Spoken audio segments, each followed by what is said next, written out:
My name is JLRyba, and I'm going to do what I hope will be a quick review of two visual literature mapping tools, ResearchRabbit and ConnectedPapers.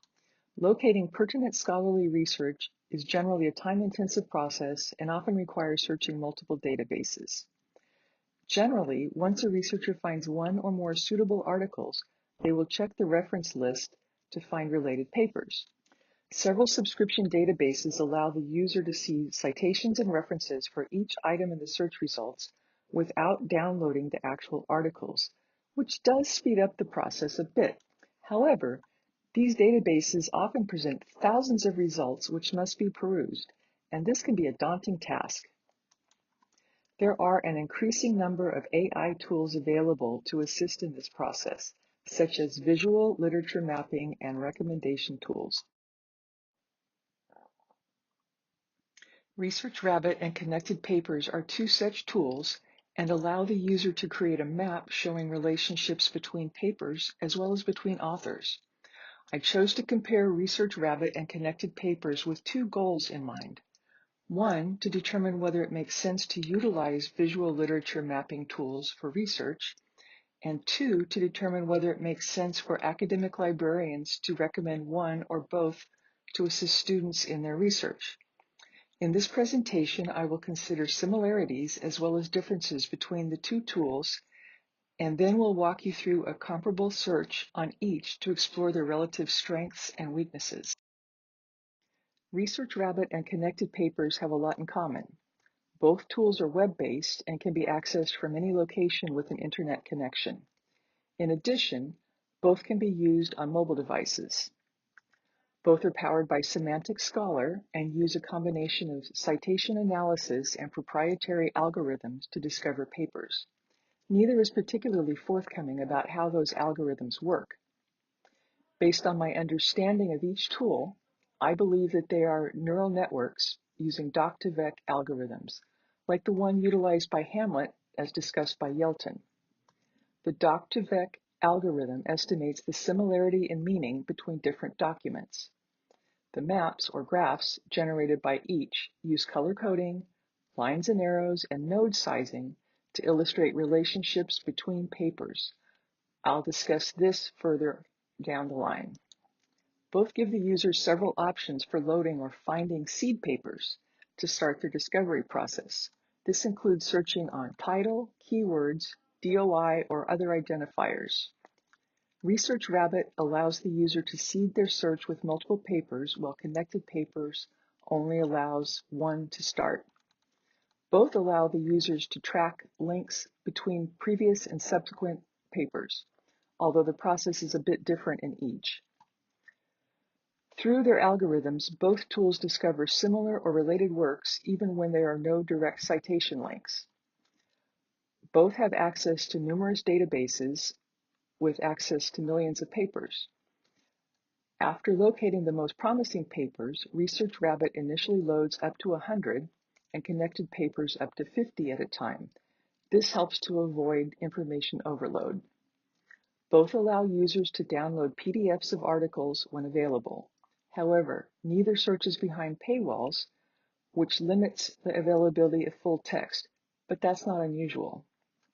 Finally, both facilitate exporting citations as bibtext files, which can be imported into Mendeley and EndNote. There are also several key differences. ResearchRabbit is free, and the developers plan on it staying that way. According to the development team, researchers commit years of time, energy, and more to advance human knowledge. Our job is to help you discover work that is relevant, not to sell your work back to you.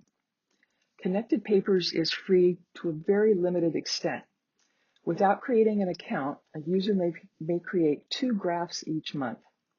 With a free account, that goes up to 5 graphs.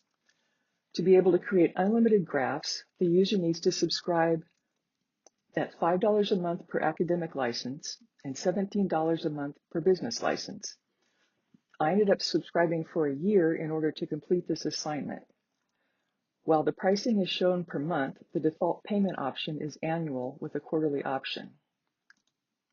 Zotero is a popular citation management tool. Those with an account can sync to ResearchRabbit and can send citations back and forth. Once synced, any changes made in either app will automatically be shared with the other. ConnectedPapers does not have this functionality.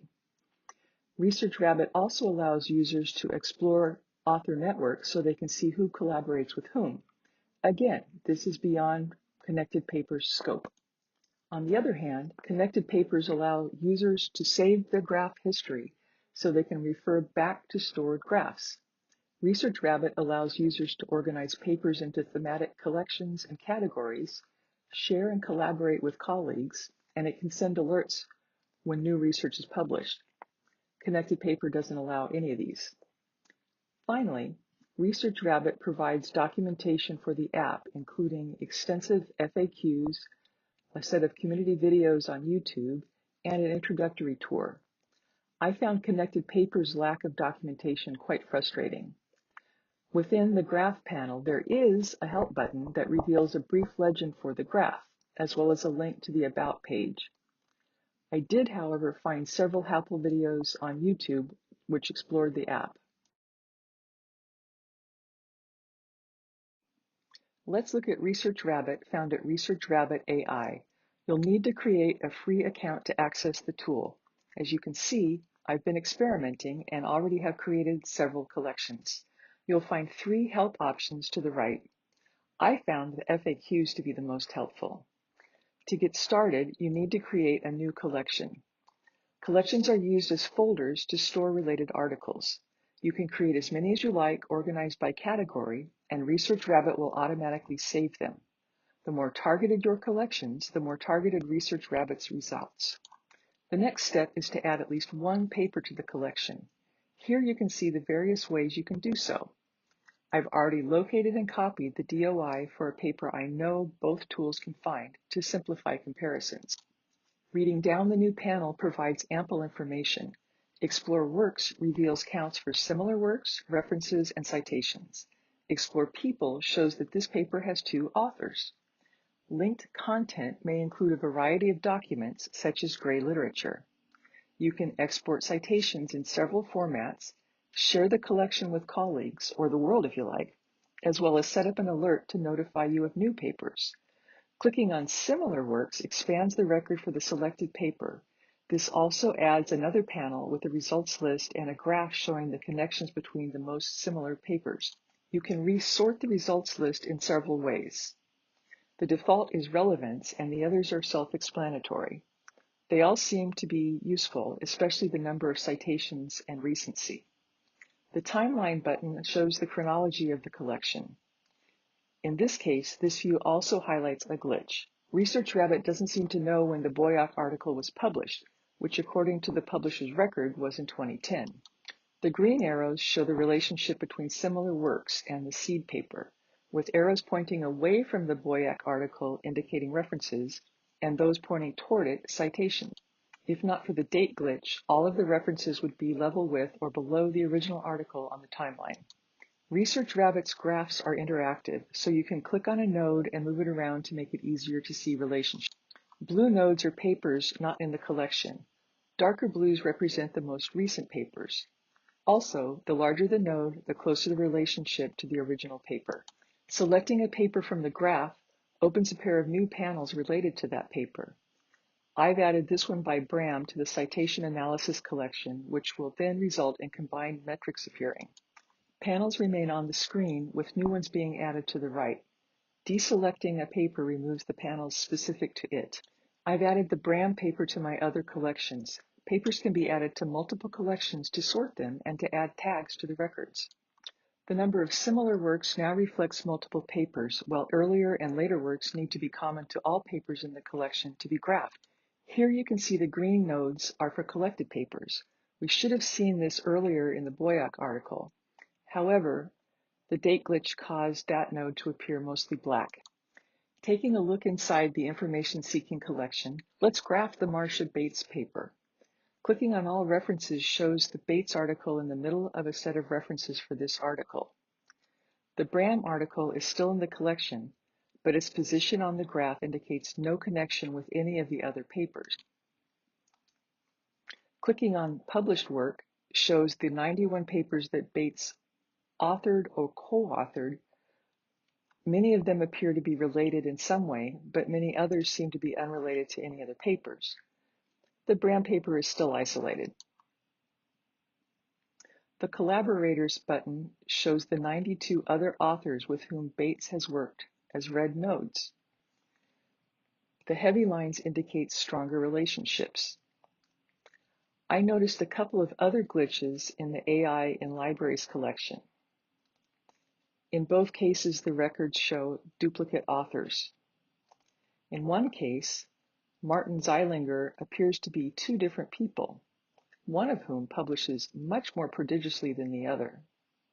Clearly, something has gone wrong. I also noticed white nodes in an earlier graph, and I'm wondering if those also indicate glitches. There's more to explore, but I'll leave that to you if you're interested. Overall, I think ResearchRabbit is a robust tool that gives the user the ability to easily identify relevant papers quickly.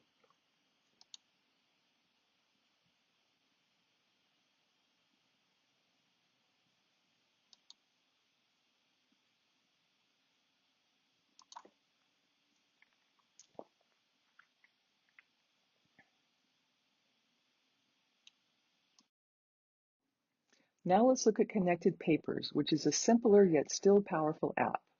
Upgrading to at least a free account is a must to get the most out of this tool. All features are available at all price points. Prices are per license though, so academic or business accounts could get expensive over time if your institution needs multiple seats. Searching is done by keywords, title, DOI, or other identifiers, but you can't upload files or sync to another app.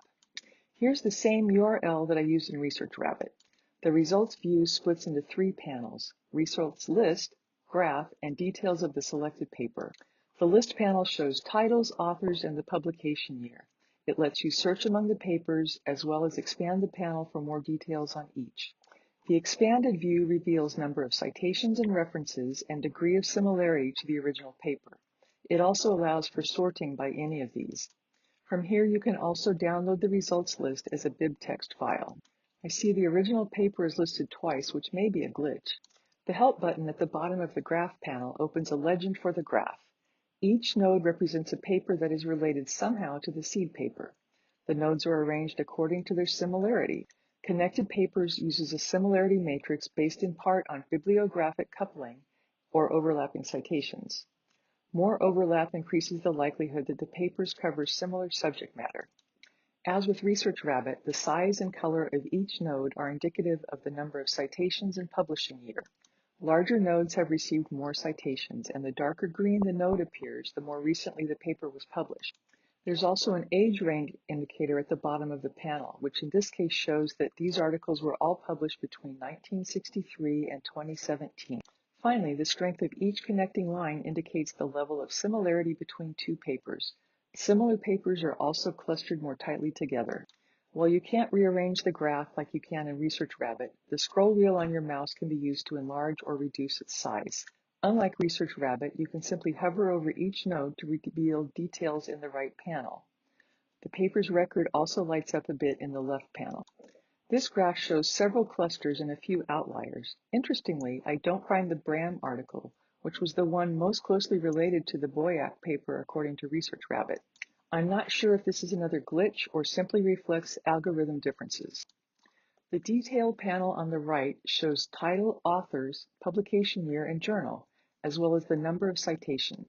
The panel provides several functions. The ellipses are a link for reporting mistakes. The bookmark icon can be used to save the paper. The paper can be opened as a PDF where available, or you can open its record in Semantic Scholar, the Publisher's page, Google Scholar, or PubMed. You can also open a new graph using a selected article as the seed paper, or add the paper as another origin paper to the current graph. Be very careful using these two options if you're using a free account. Both will create new graphs that count against your allotment of 2 or 5 for the month. They also can take a long time to process. The prior and derivative works buttons each open a table showing those papers most commonly cited by papers in the graph. In addition to the title, the table shows the author, year published, number of citations, as well as the number of citations by papers included in the graph. You can sort the table by any of the column headings. In addition, you can toggle between last author, the default, and first author, although I'm not sure why you'd want to sort by the last author. When a record is selected in the left panel, papers cited in that article light up in the table. When a record in the table is selected, papers cited by that article light up on the left panel. In both cases, details of the selected paper appear in the right panel. You can also download a BibTeX citation list file from either table. When you close the table, the graph will indicate those papers cited by the last prior or derivative work that was selected in the table.